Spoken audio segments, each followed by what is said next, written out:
जीवन में किस तरह के परिवर्तन आते हैं और किस तरह से जूझ करके कोई अपना विकास कर पाता है। चारुदत्त की कथा से हम इसे समझ सकते हैं। बहुत बड़े राजपुरुष हुए हैं और अंत में मुनि बन के मोक्ष पधारे राजगृही से। चारुदत्त के बारे में कहा जाता है कि बचपन से ही शास्त्र स्वाध्याय जिनवाणी के प्रति उनकी गजब की लगन थी।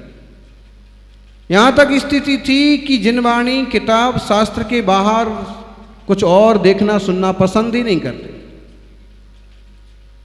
20-22 की उम्र हो गई, माता पिता का इकलौता बेटा, अगर यह जिनवाणी में ही खोया रहा घर कैसे चलेगा। न इसको दुकान की रुचि है, न इसको भोगों की रुचि है, न इसको शादी की रुचि है। उसको शादी विवाह के लिए कुछ बोलो तो मना कर देता है कि नहीं, मैं अच्छे हूँ, मैं सुखी हूँ, मेरे को किसी की ज़रूरत नहीं है, मैं तो स्वाध्याय में मगन हूँ और बहुत शांति है, मुझे कुछ नहीं चाहिए। ऐसे कैसे चलेगा आगे परिवार।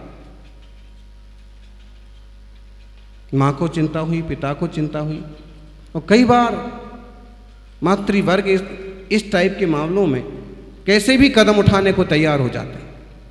तो पहले माँ ने समझाने की कोशिश की, जब नहीं माना तो उसे पता था कि मेरा भाई है रुद्रदत्त और उसका आचार विचार कैसा है, पूरा पाखंडी, पूरा पापी।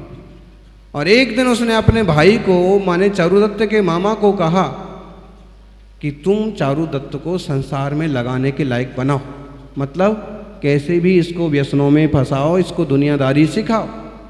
बताइए, मातृवर्ग यूं तो एकदम भोले होते हैं, सरल होते हैं, लेकिन कई बार जीवन में ऐसी बेवकूफ़ियाँ भी कर लेते हैं कि कई परिवार टूट जाते हैं, कि पाखंड पैदा हो जाता है, कि कुदेवताओं की सेवा में लग जाते हैं और कि कई बार अपनी नाक कटने को अपनी बेइज्जती होती। बड़ी सावधानी रखना चाहिए, बड़ी समझदारी से आचार विचार व्यवहार बोलचाल होना चाहिए।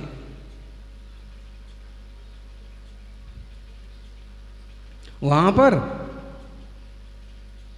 चारुदत्त की माँ ने अपने बेटे को संसार में फंसाने के लिए एक व्यसनी को, भाई है लेकिन पता तो है कि व्यसनी है, उसको सौंप दिया और वो ले गया। उसने वो चक्र चलाया, गली के उस नुक्कड़ पर हाथी खड़े हैं, लड़ रहे हैं और इस नुक्कड़ से प्रवेश कर रहे हैं तो इधर से भीड़ आ रही है और देखा कि अब जाने का रास्ता ही कहीं नहीं है। एक बड़ा सारा घर था वेश्या का, उसको चाह लो यहाँ चलते हैं। चारुदत्त ने कहा ना, वेश्या का घर हम नहीं जाएंगे। अरे भाई, प्राण बचाना है तो कहीं तो जाना पड़ेगा, अपने प्राण बच जाएंगे, हाथी लड़ते लड़ते भाग जाएंगे, लोग इधर उधर अपने रास्ते निकल जाएंगे, फिर अपन भी निकल जाएंगे। कहा ठीक है, प्लानिंग उसने पहले से बना ली थी।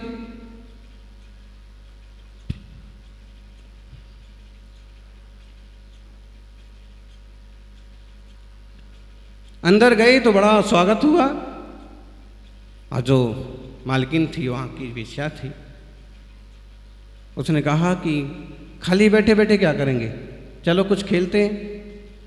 रुद्रदत्त का खेल चालू हो गया, लेकिन वो बार बार हारता था। चारुदत्त बहुत बुद्धिमान था, समझदार था। उसने कहा कि आप फिजूल में हार रहे हो, आप इतना रुपया हार गए हो, जुआ खेल रहे हो, लाओ मेरे को दो, मैं जीत के दिखाता हूं। हारते देखा तो उसको अपनी प्रज्ञा का उपयोग करने का भाव हुआ, मैं जीत के दिखाता हूं। वेश्या क्या बोलती है, तुम रहने दो, तुम मेरे सामने मत बैठो। उसने कहा क्यों, तुम बहुत छोटे हो, अगर तुम्हें खेलना है तो तुम मेरी बेटी के साथ खेलो।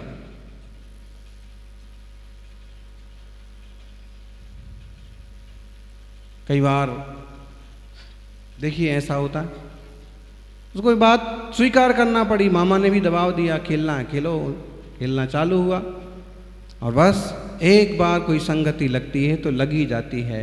उसी बीच में पानी पीने की जरूरत पड़ी तो उसमें भी कुछ मिला के पिला दिया, और परिणाम ये हुआ कि रुद्रदत्त तो उसको वहाँ उलझा के चला गया और उसका ऐसा चित्त लग गया वहाँ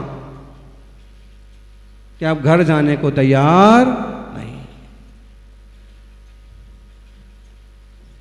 समझ में आ रहा? व्यसनों में एक बार अगर चित्त चला गया तो उनसे सुलझना बहुत कठिन है। अगर किसी का जीवन बर्बाद करना है तो उसे किसी व्यसन में लगा दो, और किसी का जीवन उत्थान की तरफ ले जाना है तो कैसे भी करके उसे व्यसन से छुड़ाओ।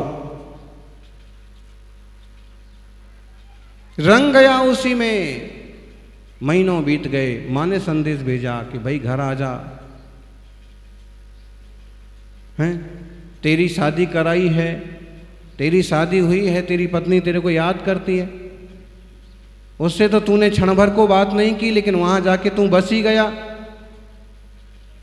और कैसे भी करके उसको वापस बुलाना जाने को तैयार नहीं। हर रोज खेलता, कुछ ना कुछ हारता, घर से रुपया मंगवा लेता, फिर लगा देता, और इस तरह से खटकरम चालू हो गया। जब हम किसी के चक्र में उलझते हैं तो इसी तरह का उलझने पैदा होती जाती हैं, रास्ते नहीं मिलते हैं कि बाहर कैसे निकले। चाहे कोई व्यसन का चक्कर हो या कहीं गलत संगति हो।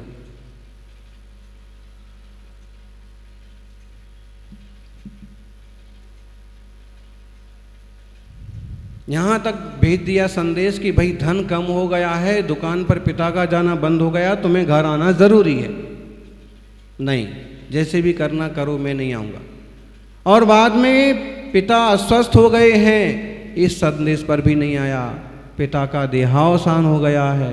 फिर भी बताइए, कोई व्यसन कितना खतरनाक हो सकता है। चाहे उसे आप प्यार बोलो, चाहे उसे आप शराब बोलो, चाहे उसे आप जुआ बोलो, इसको तो आप सारे लग गए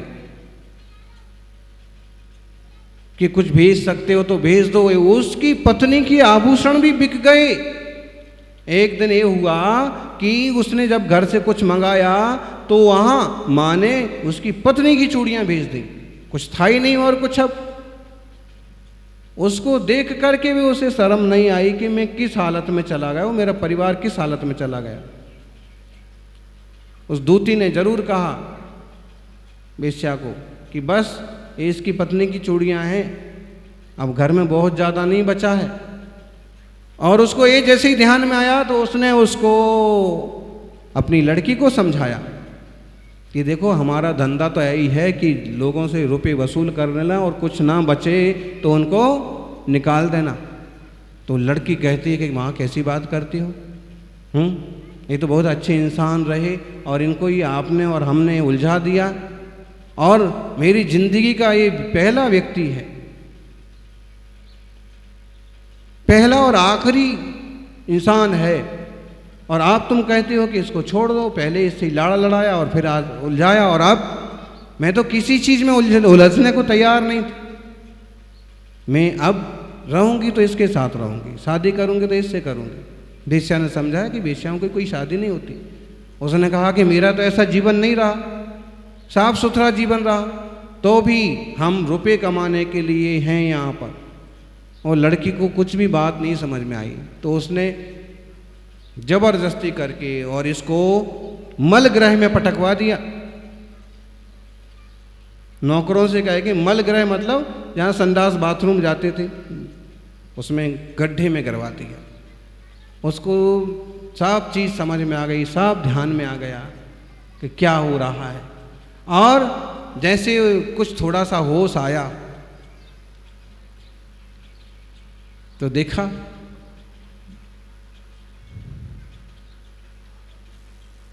सुअर है, कुत्ते हैं, इस टाइप के जानवर उस तरफ हैं। उसे आया ध्यान में कि ये हमारे साथ जो हुआ है ऐसा हुआ है। अब उठ कर के अंदर जाना भी और बेइज्जती कराने से कोई मतलब नहीं, और घर जाना तो अब मुझे यहाँ से निकलना चाहिए। वो कमाई करने के लिए जाता है, कमाई करने के लिए कोशिश कर रहा है कि अब मैं कुछ कमाऊंगा। 7 बार जहाज से यात्रा करने की कोशिश करता है, हर बार इस ढंग से उपक्रम करता है कि रुपए कमा के लाऊंगा। हर बार कमा के लाता भी है, और होता यह है कि समुद्र में उसका जहाज कहीं भी उलझ के फट जाता है और वो सब खत्म। एक बहुत मोटिवेशनल स्टोरी है, एक समझने की भी है। 7 बार उसके साथ ऐसी घटना घटती है कि जहाज फिर फट गया, उसका धन फिर डूब गया, फिर हिम्मत करता है, वो कैसे भी बच जाता है। कभी लकड़ी का पटिया मिल जाता है, कभी कोई खाली बॉक्स मिल जाता है और उसके भरोसे सागर किनारे लग जाता है। इतने बार असफल होने के बाद बड़ा दुखी मन से बहुत परेशान है कि अब क्या करने का, मरना तो बेवकूफ़ी है। स्वाध्याय किया है लेकिन जीवन में इतनी बड़ी बेवकूफ़ी की, क्या करना अब। योग संयोग की फिर उसको उसका वो मामा मिलता है रुद्रदत्त, जिसने उसको उलझाया है, और वो कहता है कि मैं तुम्हें उपाय बताता हूं, ऐसे रुपए कमाने के लिए चलेंगे। अमुक द्वीप पर, रत्न द्वीप पर बहुत सारे रत्न मिलते हैं, तो हम वहाँ की यात्रा पर चलेंगे। वहाँ जाने के लिए ये तरीका है, हमें बकरे से पहले पहाड़ की यात्रा करना होगी। बकरे पर बैठ करके पहाड़ की यात्रा की और उतना लंबा चौड़ा चल करके काफ़ी दूर पहुँच गए। इतनी यात्रा के बाद फिर बताऊंगा आगे क्या करना है। अब क्या, यहाँ आ गए जंगल में, आप क्या करना। यहाँ तो बड़े बड़े भेरुंड पक्षी हैं, इतने बड़े पक्षी हैं कि इंसान को खा जाएं। रुद्रदत्त कहता है कि यही तो यहाँ का मैजिक है, अब हम बकरों को मारेंगे, इनकी चमड़ी को उल्टा करके इसमें अपन बैठ जाएंगे, इसका मुंह सिल देंगे और ये बड़े बड़े पंछी इस मांस के लोभ में गठरी उठा करके यहाँ से समुद्र के उस पार लेके जाएंगे। और वहाँ पहुँच करके जैसे ही अपने को अंदाज लगेगा कि ज़मीन पर गिरे हैं, वहाँ ये चोंच से फोड़ेंगे और अपन तलवार लेकर के बाहर निकल आएंगे। पंछी उड़ जाएगा, अपन उस किनारे पर पहुंच जाएंगे, फिर जितने रत्न चाहिए उतने रत्न पाएंगे और अमीर हो जाएंगे। कितना बढ़िया तरीका है। आजकल भी ऐसे ही ढेरों तरीके बताने वाले लोग मिलते हैं। इसमें थोड़ी सच्चाई भी थी कि हाँ मिलेंगे रत्न, लेकिन तरीका तो बहुत खतरनाक है। चारुदत्त ने कहा ना, मैं किसी की जान नहीं लूंगा, मैं बकरे को नहीं मारूंगा, ना मरने दूंगा, मुझे नहीं चाहिए रुपया। अरे भाई रुपया चाहिए तो कुछ तो करना पड़ेगा। नहीं, कुछ नहीं। मामा ने उसको सुला दिया, तू सो जा अच्छे से, सुबह देखेंगे। और आधी रात को उठ करके उसने क्या किया, बकरी का गला काट दिया। दूसरे का भी काटना चालू किया, लेकिन जोरदार आवाज के कारण से उसकी नींद खुल गई। अधर में ही उसने हाथ पकड़ लिया। ऐसे कर्म करते हो शर्म नहीं आती है। उसका तो चाल ढाली वो था। और बाद में चारुदत्त ने तब उस बकरे को डमोकार मंत्र सुनाया। फिर वो कथा जुड़ती है इसमें कि कैसे बकरा देव बनता है नमोकार मंत्र के प्रभाव से। अब वो मर ही गया तो चारुदत्त ने भी विचार किया कि अब जाएंगे भी कैसे वापस। जो ये बोलता है वो ही करो, इसकी चमड़ी को उल्टा करके अब इसमें बैठ जाओ, तो अभी पक्षी जहाँ ले जाएंगे, जहाँ पटकेंगे, जो होगा सो होगा। अब वापस जाने का भी कोई साधन नहीं बचा। बैठ गए। पंछी थे, भैरुंड पंछी, बड़े बड़े पंछी, और उनने एक पोटली को उठाया, दूसरे ने दूसरी पोटली को उठाया, उड़ गए। समुद्र के बीच में जिसमें रुद्रदत्त था, वो वाली पोटली कोई दूसरा पंछी आकर के उससे झगड़ा करने लगा, वो पोटली के लिए, उस मांस के लिए। तो झगड़े झगड़े में वो गिर गया समुद्र में। पाप का फल पाप, काम खत्म हो गया। और चारुदत्त की पोटली जो है वो पंछी उड़ता गया और उसने रत्नद्वीप में रखी। उसको चोंच मारी, थोड़ा सा जैसे चोंच से छेद हुआ कि चारुदत्त को समझ में आ गया कि जगह पर आ गए। उसने खोल करके बाहर निकल आया इधर उधर निहारा, देखा कि वीरान में इस जंगल में मुनिराज ध्यान कर रहे। मुनि के दर्शन करके तो किसको धन्य धन्य नहीं होगा। धर्मात्माओं को वीतरागी निर्गंत साधक के दर्शन हो जाएं तो उनके आनंद का क्या पार होता है। उसने दर्शन किए, खुश हुआ और नमोस्तु किया। नमोस्तु करा तो पैसे ही मुनिराज बोले, अरे चारुदत्त तुम यहां कैसे आ गए।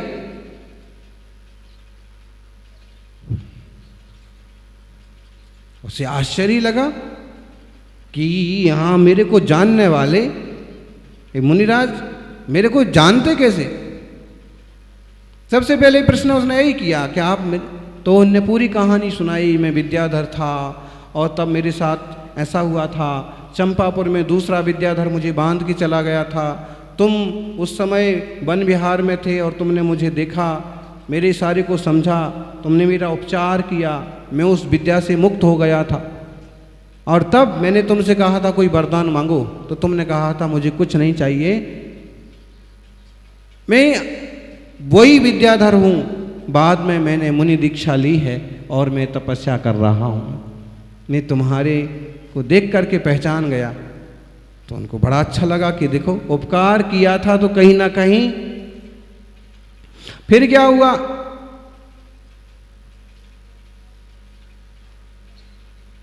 मुनिराज ज्ञानी तो हैं ही, योग संयोग से उनके परिवार के लोग दर्शन को आए। उनके बेटे जो राजकुमार थे, राजा थे, सब दर्शन को आए। मुनिराज ने इशारा किया कि देखो भाई ये तुम्हारा धर्म का भाई है चारुदत्त, सधर्मा भाई, धर्मात्मा एक दूसरे जो वही धर्म मानते हैं।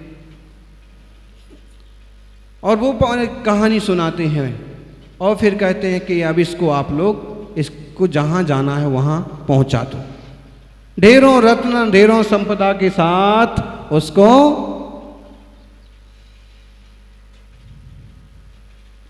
चंपापुर पहुंचाने का प्रबंध होता है। पूरी लंबी कथा है, कभी आप चारुदत्त चरित्र पढ़ें।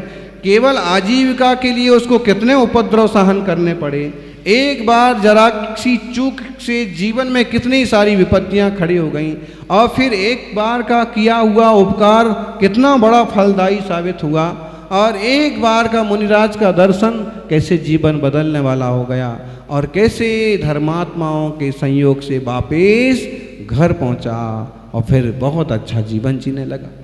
बाद में राज सृष्टि पद का निर्वाह करने के बाद मुनिराज की दशा स्वीकार की। पिता तो स्वर्ग सिधार गए, मां मिली और वो धर्म पत्नी इतने वर्षों बाद भी आज भी उसी तरह से धर्म ध्यान में व्यस्त।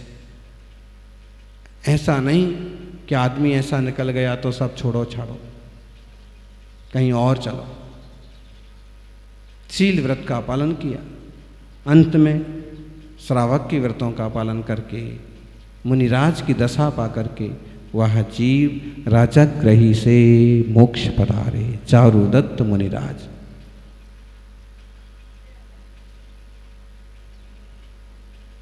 जीवन में कितने क्लेश होते हैं, कितने विकल्प होते हैं, कितने उतार चढ़ाव होते हैं, फिर भी धर्म मार्ग से नहीं डिगना, क्योंकि धर्म के अलावा आत्मशुद्धि का और कोई रास्ता नहीं है। आत्मार्थी सज्जनों, दुनियादारी की जितनी चिंता फिक्र करते हैं उसका एक हिस्सा 1% आत्म तत्व की भी चिंता करें, आत्मशुद्धि का भी पुरुषार्थ करें तो मंगल होगा। जय बोलिए 24 तीर्थंकर भगवान की।